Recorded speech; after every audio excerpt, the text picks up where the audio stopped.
Persuading people to take the actions we want can be hard.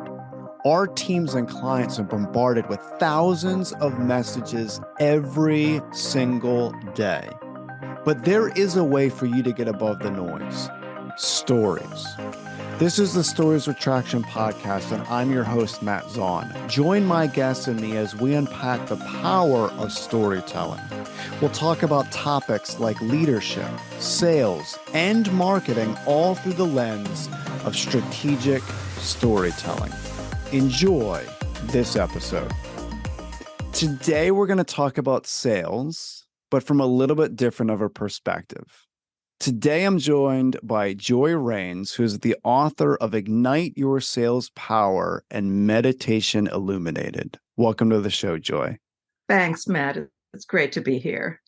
I really appreciate a lot of what you do because I've never really heard sales talked about in the way that you mention how we should be focused on sales. And I really want to focus our conversation today primarily through your book, Ignite Your Sales Power, because I think it's going to be unbelievably valuable to people listening just based on a lot of the concepts that you shared.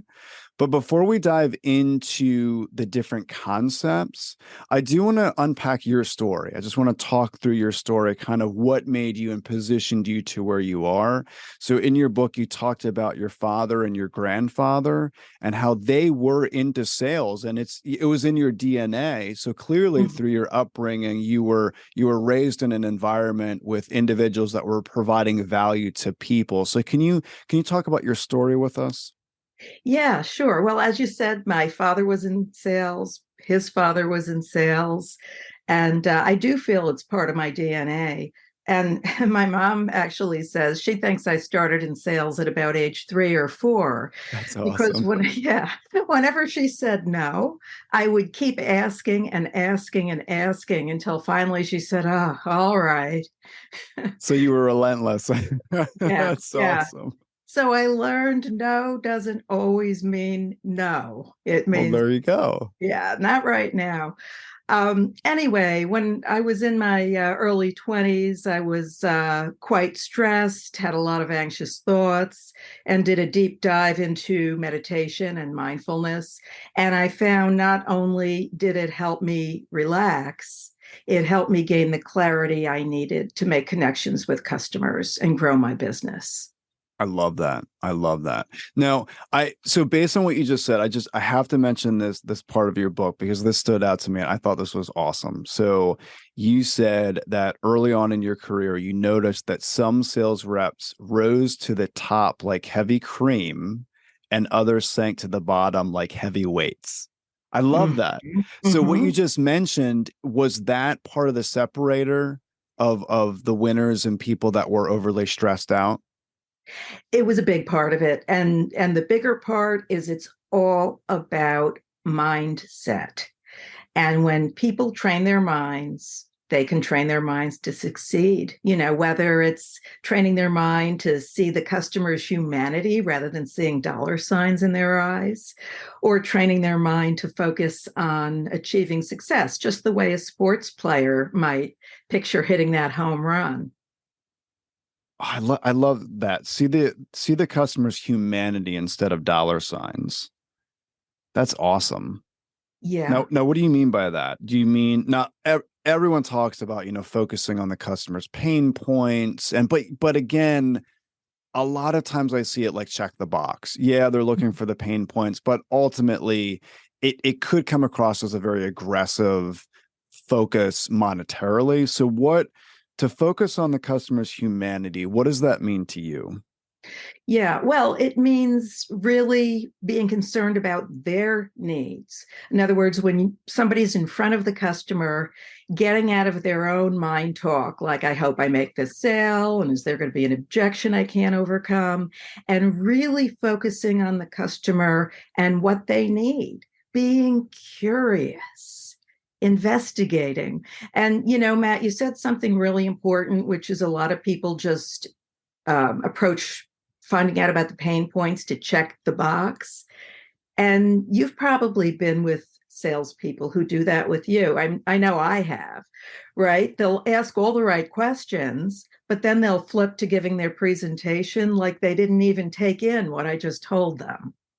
So I appreciate you mentioning that. I've actually mentioned this story on this podcast actually a few episodes ago with Marcus Chan. Highly recommend people check out those episodes as well. I did a series with Marcus Chan, but I had mentioned to him as well that recently I was inquiring about work being done in my house. So Mhm. I reached out to a company. Okay, so they have quote unquote hot lead, right? I'm reaching out saying, this is Yeah. what I need done. Come to my house.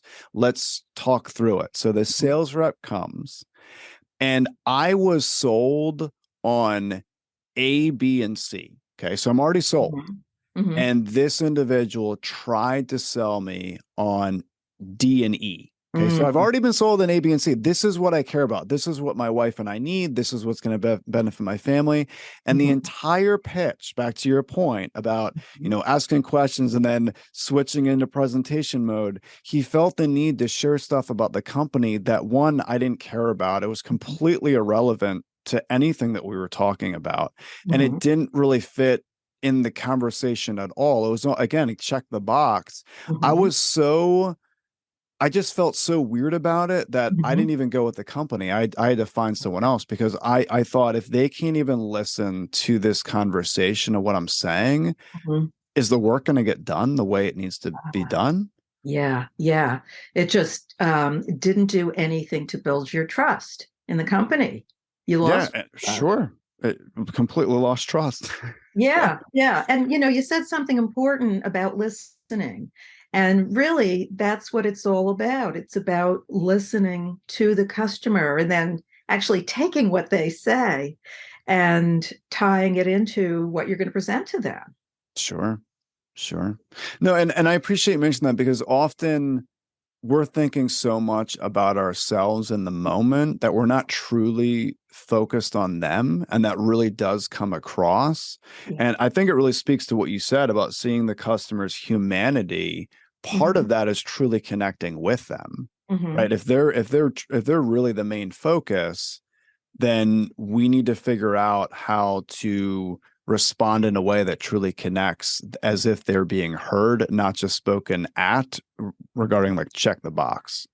Yes. Yeah. And there are specific skills, listening skills that people can use to show the person that they're talking to that, yes, you're being heard.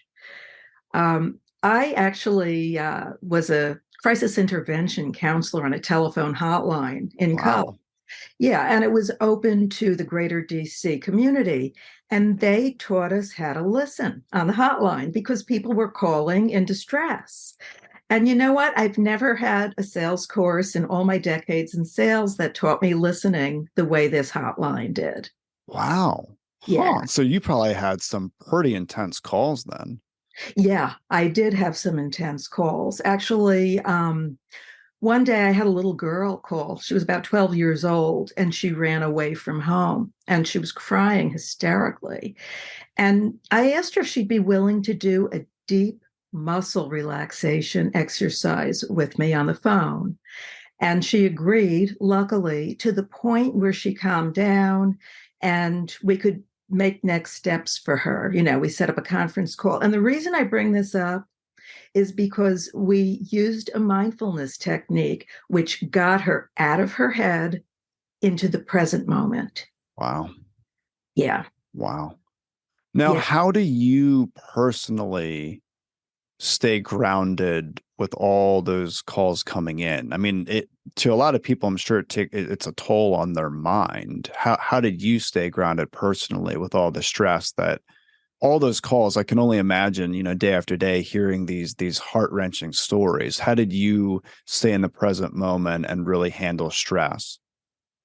Yeah, well, that's a good question. And I'm just going to be honest right here. This was decades ago, and I don't remember what I Okay. did, but Okay. I But can you got tell, through it though, right? yeah, You got through it. but I can tell you what I do now to handle the stress. Sure. And that's just taking the time to meditate almost every morning. And if I don't have, 20 minutes to meditate, I'll meditate for 2 minutes. Sure.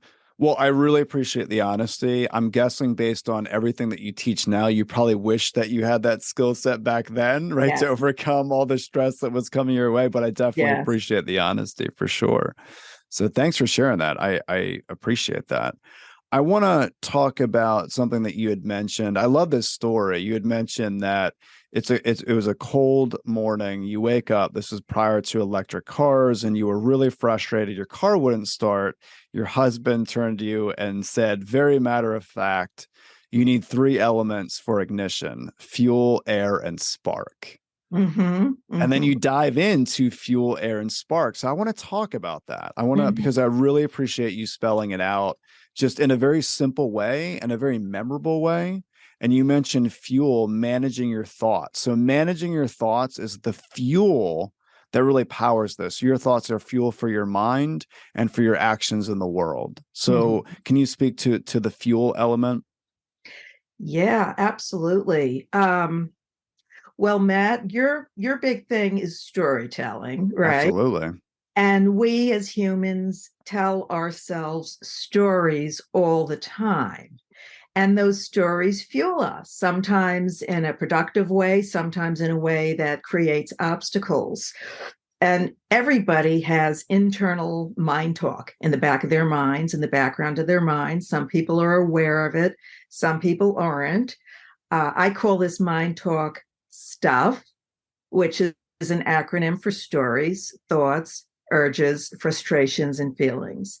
And somebody's stuff, their own internal mind talk, is what fuels their behaviors in the world. I love it. All right, so let me make sure I'm getting this right. So stuff, stories, thoughts, urges, frustrations, feelings. That's Yep. awesome. Okay, so Thank you. stuff.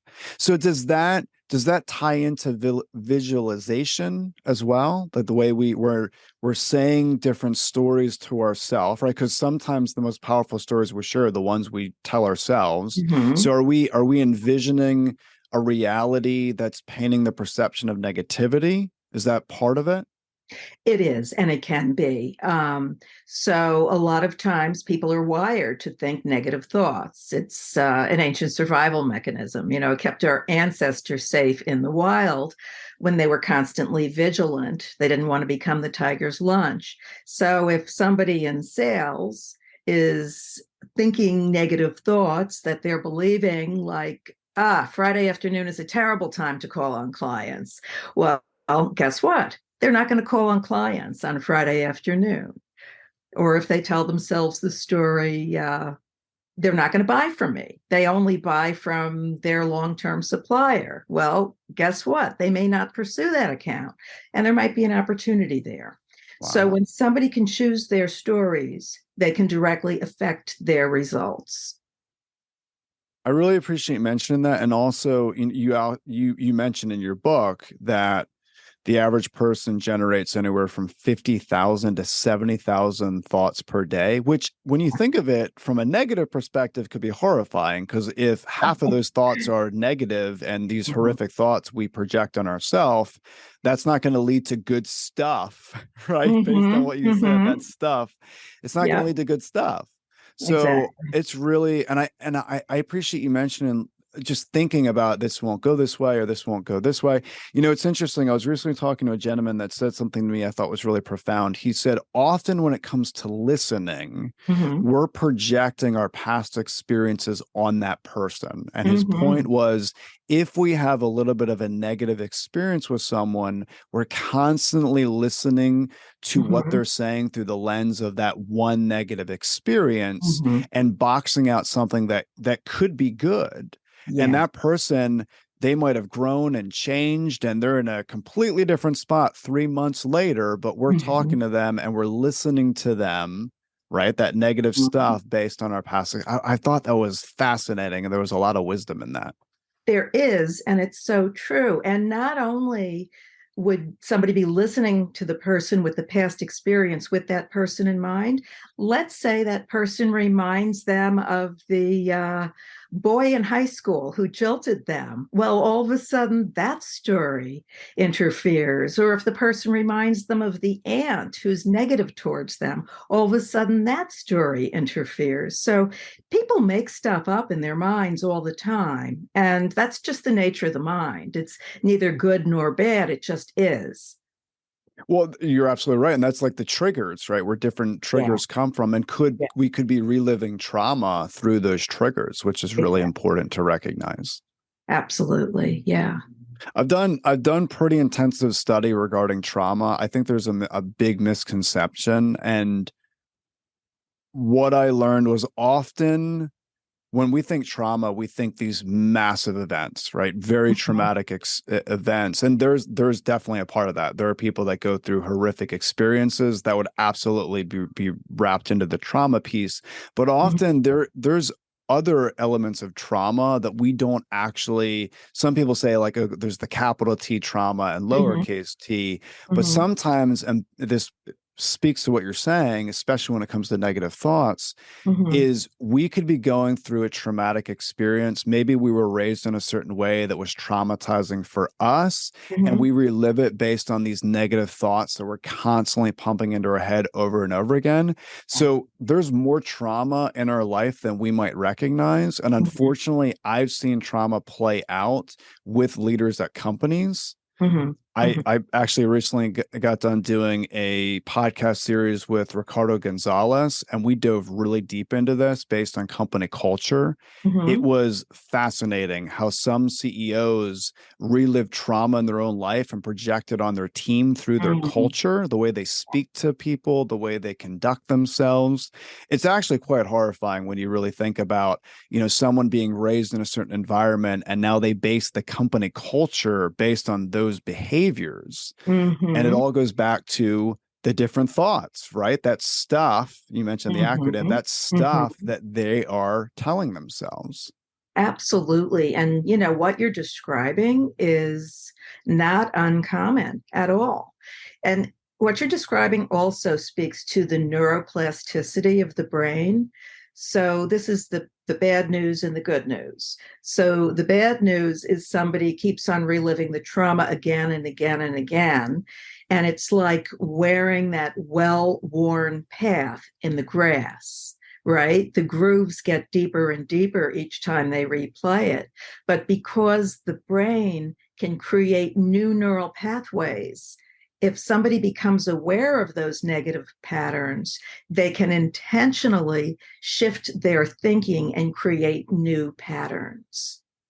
That is awesome because we all need to do that in many areas of our life. So it definitely gives people hope for sure. Yeah. Yeah, I appreciate it. And obviously it's not easy, right? But we need to work on it consistently to get through that for sure.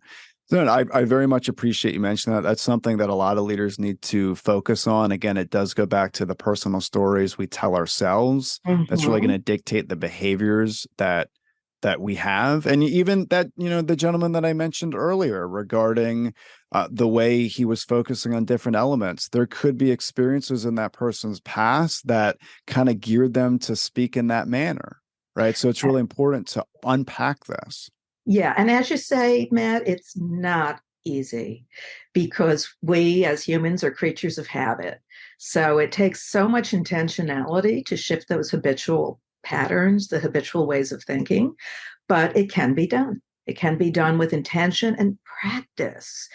I remember when my younger daughter wanted to learn how to play soccer, and it just felt really awkward to her to kick the soccer ball with the side of her foot because she was used to kicking a ball with her toe. And we would go down to the elementary school field after dinner every night, and she'd kick the ball again and again and again and again until she finally created a new pattern. And it's the same way with any of this mental training and trying to change habitual thoughts. It's that repeated practice again and again of shifting your mindset, shifting from negative to positive, shifting from caring only about yourself and your quota to having compassion for your customer, shifting to neutral and letting go of those stories that simply are interpretations of events that aren't even serving you. Sure. Wow. Yeah. That's powerful right there. Yeah. Well, thank you. I appreciate you mentioning that. And that's something that we all need to focus on. It's tough, but it's very rewarding. So I appreciate you mentioning Mm-hmm.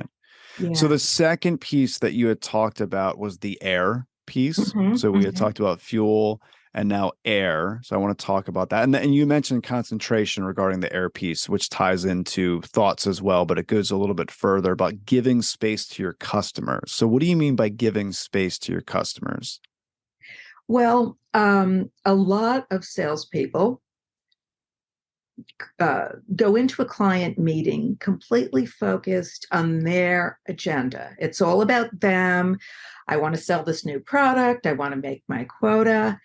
And if they just gave space to the customer to find out, well, what is it what the customer wants? Like this home improvement person who called on you, you wanted A, B, and C. If they just gave you the space to say, hey, I need A, B, and C, you probably would have signed up right there. But instead, they were pushing D and E. I love that you mentioned this. I cannot tell you how much I'm just excited about what you're saying because I don't want this to be missed. Mm-hmm. A lot of this ties back to curiosity. Yeah. And I recognized this in my own life actually a few years ago. I didn't recognize how much I was messing up. So my background's in the political arena. I was a political speechwriter for quite some time, and a lot of that focuses on intense research. Okay, Mm-hmm. so from an academic perspective, I was trained with intense research, and then I get involved in politics, and it served me very well. There's a lot of data points, a ton of Mm-hmm. research. There is so much focus on facts and figures and numbers behind the scenes. And then I learned quickly that you need to tell stories. No one cares about the facts and figures. They actually cared about the Yeah. stories that, were connecting.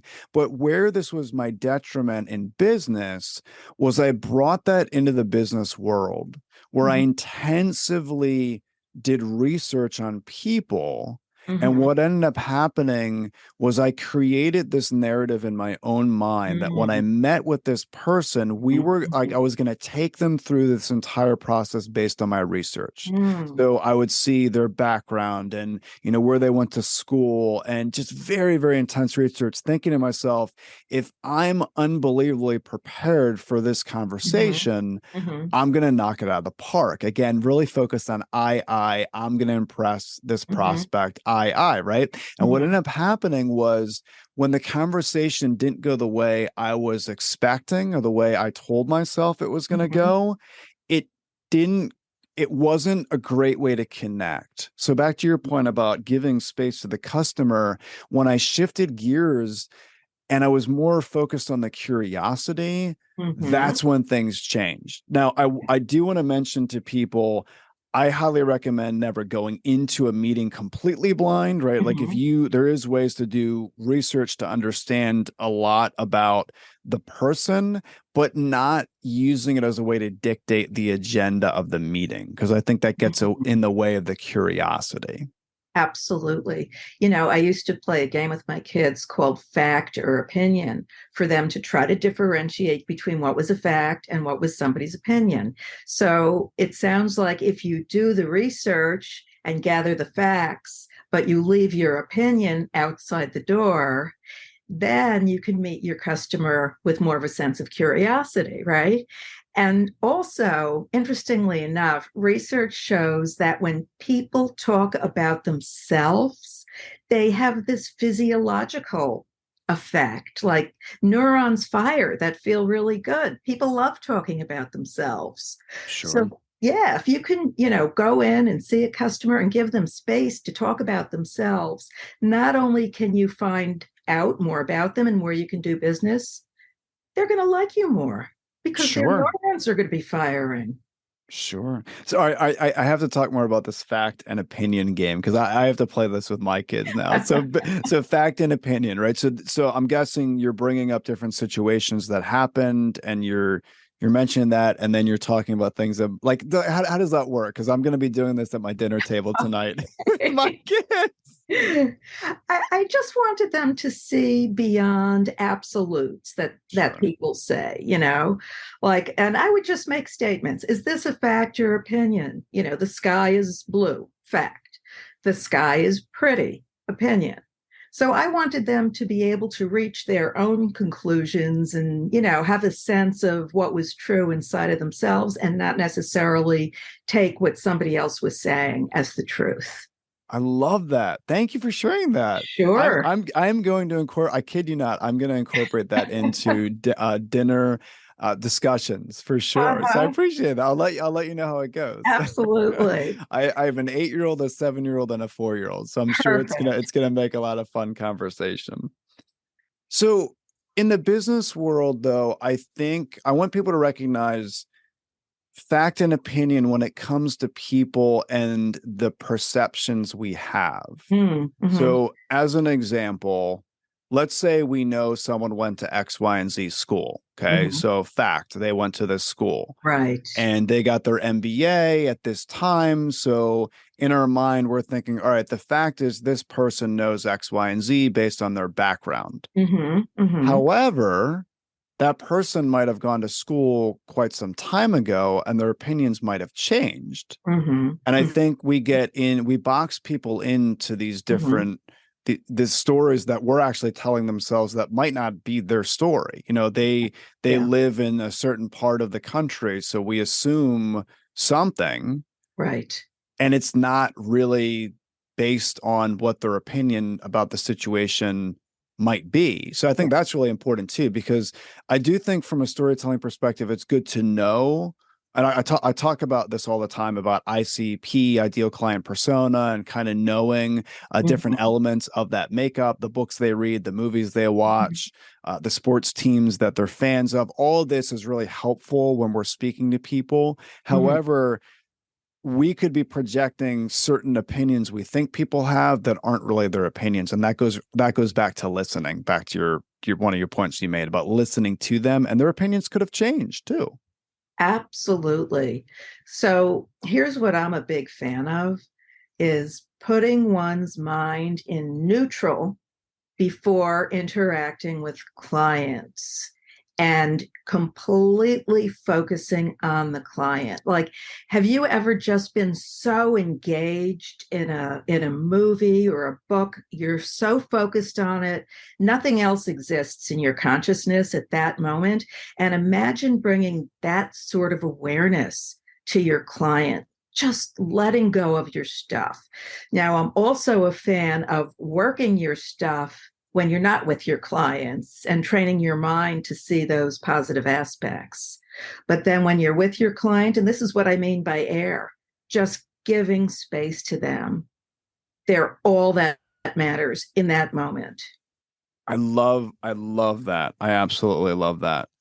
It's amazing how sometimes we'll see something and we think because we've seen it a million times that we've seen it. Mm-hmm. And it's not until we open up our eyes and we look at it almost as if it's new Mm-hmm. that that's where like the beauty comes out. And I think this speaks to what you're saying is, recently and I learned this through mindfulness, but I was driving down the street and I must have seen this tree, I mean, countless times, right? It's on my route Mm-hmm. when I leave my house. And for whatever reason, I was stopped at this stoplight and I'm at the stoplight and I'm not checking my phone for once, right? Mm-hmm. Mm-hmm. Which is a whole other topic, right? But I look up at this tree and I was looking at it almost as if I had never seen it before, right? And just seeing how absolutely beautiful the leaves were. Mm-hmm. And it was just such a gorgeous day. And it just brought this sense back to what you're saying about you're so in the present moment that there's Mm-hmm. more of a connection with what's happening. And I Yeah. think often, especially for sales reps, that they've gone through their pitch countless times, Mm-hmm. that they're not in the present moment because they're so focused on almost that robotic state that they've put Mm-hmm. themselves in. So I don't want people to underestimate the power of what you're saying right now. There's Mm-hmm. something about being in the present moment, being so focused that that's what really brings out the connectivity. Absolutely. And it sounds like you had an awesome experience seeing that tree. How great is that, seeing it anew? And actually, I did a presentation yesterday for a corporate account, and the topic was the mindfulness practice of beginning again, which is exactly what you're saying. And it's meeting each situation and each person with fresh eyes. And I talked about 4 different mindsets to shift to help you begin again, which is neutral, which we were just talking about, compassion, which we've talked about, curiosity, which we've talked about, and positivity, which we've also talked about. So people are going to have stuff no matter what, but it's important to try to shift that stuff so you can meet each situation and each person with those fresh eyes. And think about the joy that that brings to your life, just beginning again. I mean, it's unbelievable.